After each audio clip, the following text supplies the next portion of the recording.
Magandang hapon po sa ating lahat. Ako po si Imam Nasir sa Maminto, ibilang imam ng Pilipinas Jamaah Muslim. Sir, kamusta naman po na nabibigyan kayo ng tulong ni Ate Sara Diskaya?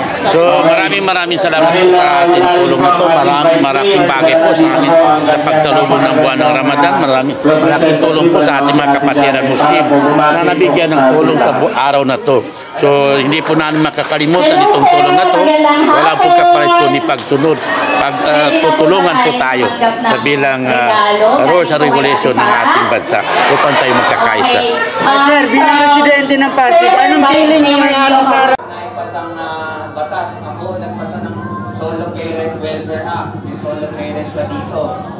Yun. Bibigyan ko po ngayon ng panibagong pag-ibig, sabi ni Vice Mayor Iyo.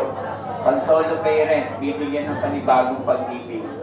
Nangiti si ate. Anyway, tugtungan ko po sabihin, zero bid. Yan po ang gagawin namin sa lungsod ng Pasig. Pag na-hospital kayo sa PCGH1 at sa itata yung PCGH2, kasama na si... Kailangan lang po natin pangil. Ano yung pangil? Kailangan po may isang konsehal na magsulong gumawa ng taas yung kamay para meron. Sa akin dito si Ate Sara.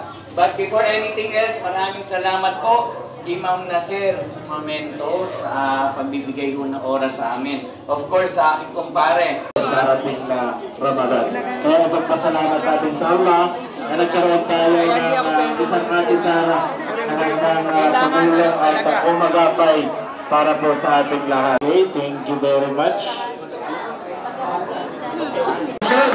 And Consular Willie Sutlar. Ayan. Siguro, Imam, doon naman tayo sa kapila. Background lang po kay Ate Sara.